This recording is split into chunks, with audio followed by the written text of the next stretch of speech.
Dalam nama Bapa dan Putra dan Roh Kudus. Amin. Allah Bapa yang Maha Pengasih, kini kami kembali bersyukur atas cinta-Mu yang berlimpah dan tiada berkesudahan. Kami mohon bantulah kami agar mampu menemukan butir-butir kasih dalam setiap pengalaman hidup kami, dan bukalah pikiran dan hati kami agar merenungkan dan menghayatinya dengan sungguh-sungguh serta mempraktekkannya konkret dalam kehidupan kami sehari-hari. Dengan pengantaraan Kristus Tuhan kami. Amin.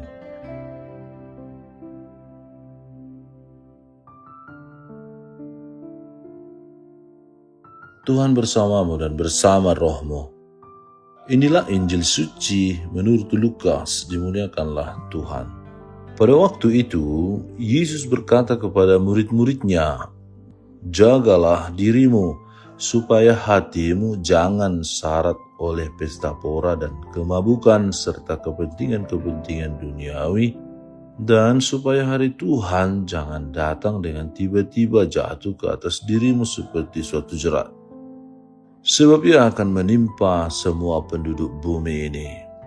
Berjaga-jagalah senantiasa sambil berdoa, supaya kamu beroleh kekuatan untuk luput dari semua yang akan terjadi itu, dan supaya kamu tahan berdiri di hadapan Anak Manusia." Demikianlah sabda Tuhan, terpujilah Kristus.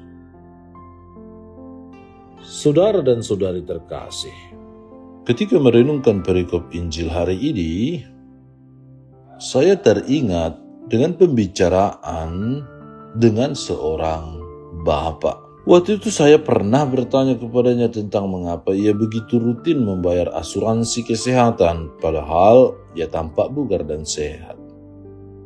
Bapak itu pun menjawab bahwa tidak ada satu orang pun di dunia ini yang ingin sakit dan menderita.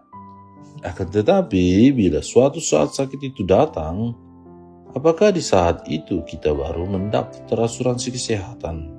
Tentu tidak. Baginya, membayar asuransi kesehatan ketika sedang tidak sakit merupakan salah satu bentuk berjaga-jaga.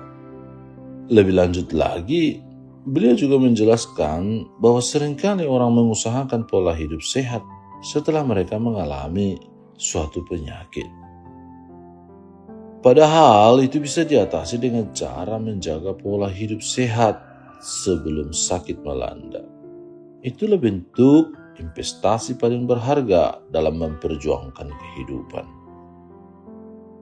Umat Tuhan yang terkasih, kalau kita renungkan apa yang dikatakan Bapak tersebut benar adanya.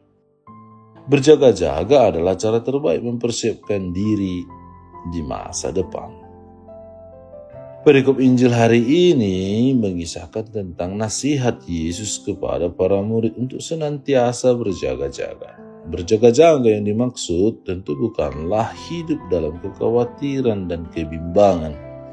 Berjaga-jaga yang dimaksud adalah menjauhkan diri dari godaan kesenangan duniawi, pesta pora, mabuk-mabukan, yang sifatnya sementara dan seperti jerat yang membinasakan. Untuk itulah Yesus mengingatkan kita untuk menjadi orang beriman yang selalu dan senantiasa hendaknya memiliki sikap berjaga dan waspada. Buah dari berjaga-jaga dan kewaspadaan itu tentu saja adalah keselamatan, kehidupan, kebahagiaan, dan sukacita yang datang dari Allah, baik sekarang ini yang akan datang dan kelak. Dunia ini memang seringkali menawarkan kenikmatan yang kadang-kala membuat kita terlena. Sementara itu, kita juga tidak dapat menebak masa depan yang masih jauh dan menjadi misteri.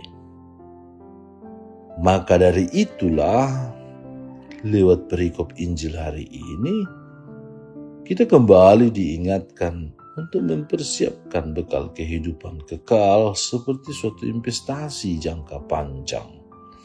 Kita tidak boleh kalah akan godaan dunia, tidak boleh juga kalah akan kekhawatiran masa depan. Kita diundang, dan marilah kita berjaga-jaga dan mempersiapkan diri menyambut kedatangan Tuhan, Sang Juru Selamat. Marilah berdoa. Ya Allah, semoga kami dapat mengamalkan nasihat-Mu untuk senantiasa berjaga-jaga, menantikan kedatangan-Mu dalam doa dan perbuatan baik, agar kami layak menikmati keselamatan yang telah Engkau janjikan melalui Kristus Tuhan kami. Amin. Tuhan bersamamu dan bersama rohmu. Semoga saudara sekalian dilindungi, dibimbing, dan diberkati oleh Allah yang Maha Kuasa, Bapa dan Putra dan Roh Kudus. Amin.